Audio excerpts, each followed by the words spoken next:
Ronaldo. What can I say? And guys, we were literally discussing this about 2 weeks ago on how Ronaldo's attitude hasn't been good.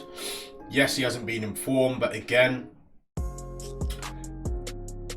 as a professional, it must be, the pressure must be insane.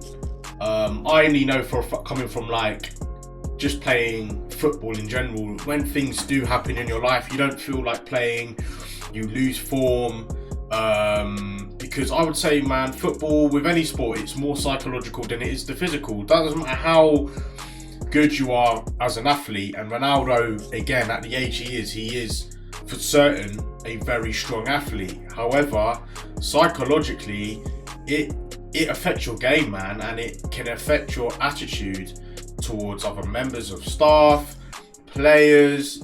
So I can almost have sympathy for the guy because of what happened with his I think it was his newborn or his daughter, I believe.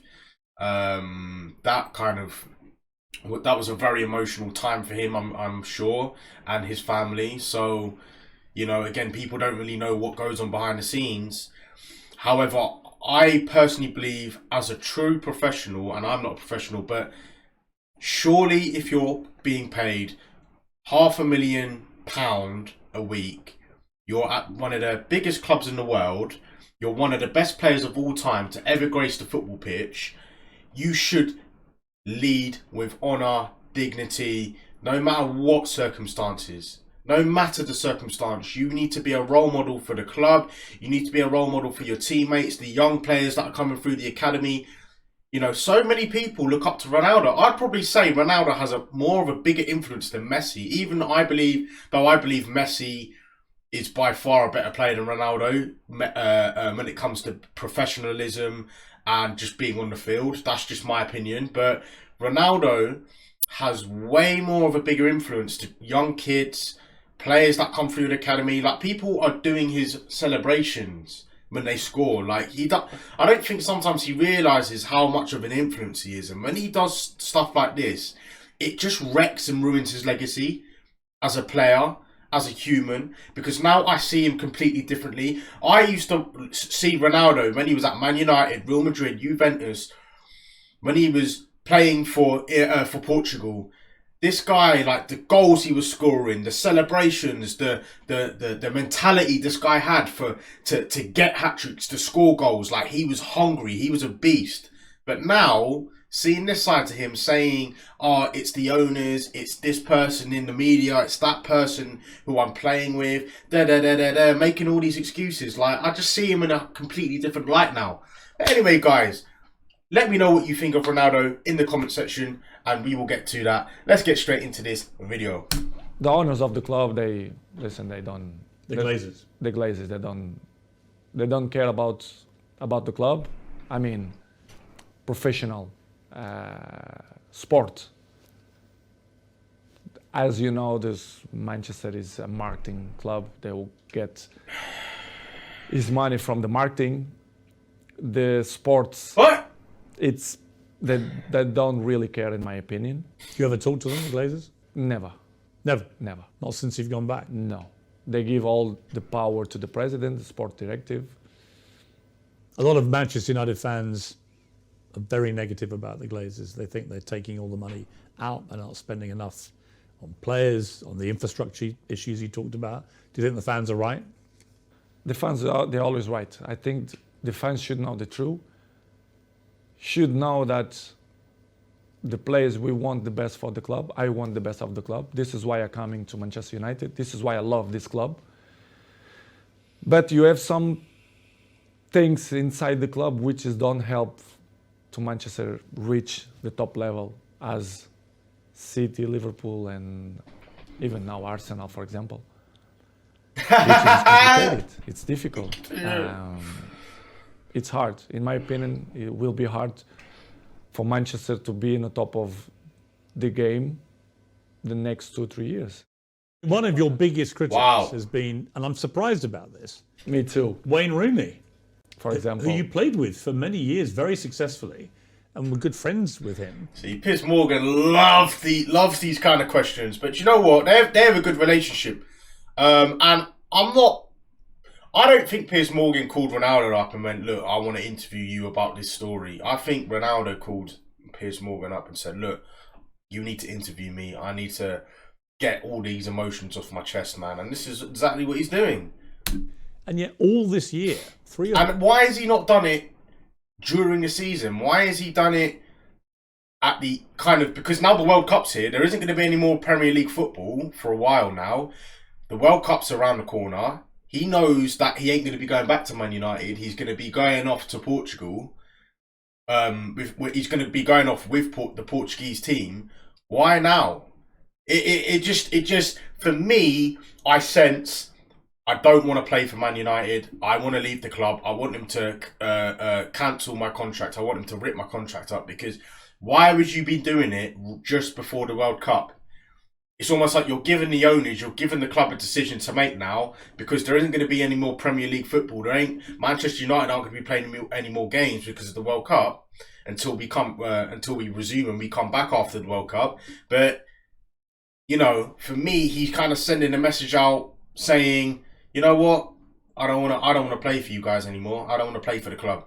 Even though he's saying he loves the club, if you love the club, man, any of this, come on. 3 or 4 times he's come out and attacked you in the media. Piers, I don't understand. You should ask this question to him, but I don't know. I don't know why he criticized me so bad. Or is it jealousy as well, perhaps, that you're still playing and still in the Man United probably red shirt? Because he finished his career with 30s, so I'm still playing high level. I'm not really sure that I'm looking better than him, which is true, but but that is inarguable. I mean, there's no contest. It's hard to listen that kind of criticize and negative about people who play with you. For example, Gary Neville as well. Yeah, I mean, Gary Neville, you blanked him the other day on the pitch, and he looked quite upset, actually, because he obviously likes being your friend, but he's been pretty critical of you as well. The people can have his own opinion, but they don't really know what's going on, for example, inside the training ground and Carrington area, or even my life. They should listen not only one point of view, they have to listen my point of view as well. Because it's easy to criticize, but if you don't know the whole story, it's easy, you know. But it's, Piers, as I say before, it's part of... Are they still friends of yours, or do you have a line where... They are not my friends. Do you feel a bit betrayed when they do that, because you played together? It's easy to criticize. I don't know if they have a job in television. I get it. It is easy to jump on the deck with 100 other people. It is. I'm doing it. But for me, being not a professional player, but just being a player, I'm not bigger than the club. If a manager makes a decision that I don't agree with, I have to get on with it. The manager is the manager. Like, I'm not bigger than the manager. I'm not bigger than the club. So therefore, I have to respect his decision.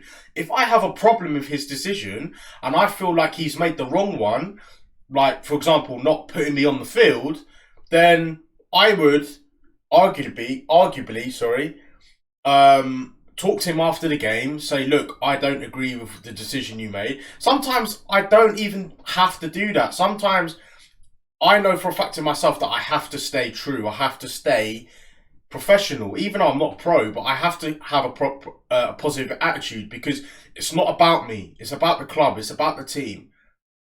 And that's it at the end of the day.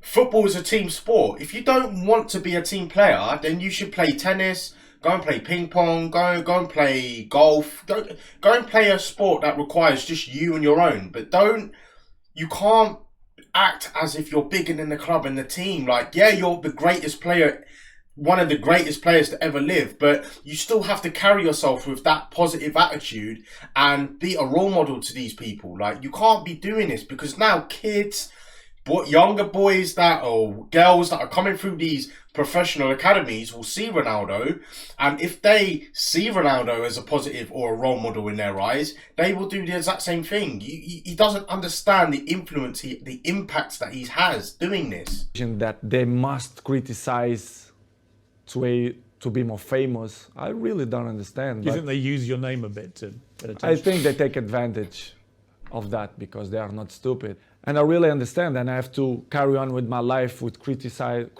or Criticism. when the people speak good about you. But it's hard when you see people who was in the dressing room with you criticize you in that way.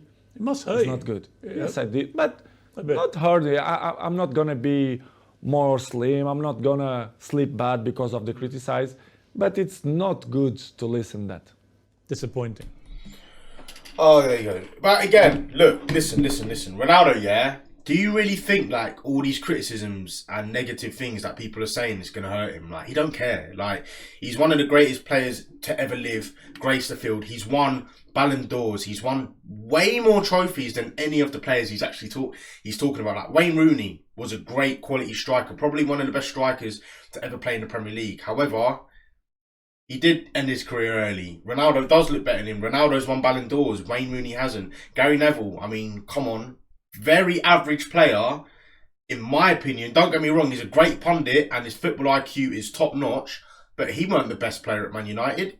To be honest with you, looking at fullbacks, he was the only the only one they had at the time. He was just, again, he'd done his job and he was consistent, but he was carried by other players in that team. Roy Keane's, Ronaldo's, Beckham's, what's the guy's name? I can't even remember their names now. Ferdinand's, like, you know, players like that carried the team, not Gary Neville. So these criticisms that these pundits and ex-players are giving him, it's just a one ear out the other ear, because he's achieved so much and done so much throughout his career. It's like, come on, like, do you really think that's going to affect my game? What's affected his game, in what I believe to be, is what's happened in his life. And again, it's a tragedy. It's something that people should be more aware of and open to, because even with this whole mental health situation, men's mental health, women's mental health, like, people have to kind of take a step back and be like, right, put yourself in his shoes. If you just lost a daughter, a newborn baby, you know, how would you feel? How would you be feeling? And then you've got to compete on a professional level, and you've got to be a role model, and you've got to do all these things for people. Like, it must be hard for him. But the only thing I, again, just don't agree with is the way he walks off the pitch early. These kind of things, saying that Wayne Rooney's jealous and all these, like, it's all stupid. Like, it's all childish things that are coming out that he's saying. But again, Piers Morgan's pushing him to say it. But for me, I really did think Ronaldo would be way more professional than what he is being. And yeah, there's three sides to every story. That no one hasn't really heard his side of the story. We're hearing it now. But I just still can't believe that if, again, a manager and a player will have a discussion in the boardroom or a meeting room, right? And they will come to an agreement. We all understand that, especially as a player. You understand that when you are promised something, you trust the manager. If the manager says you're going to play on Saturday and you don't play, you are going to be angry.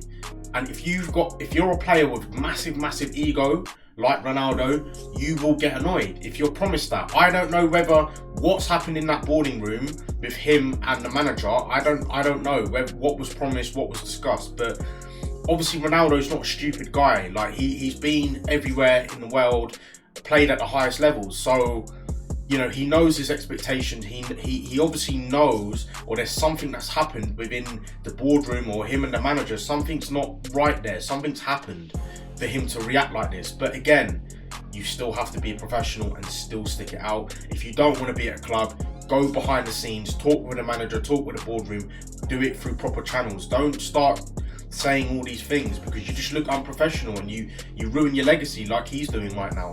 Messi is better. That's all I have to say. Anyway, guys, I hope you enjoyed that video, man. Let me know what you think about Ronaldo in the comment section, guys. Which players do you want me to be reacting to in the next video?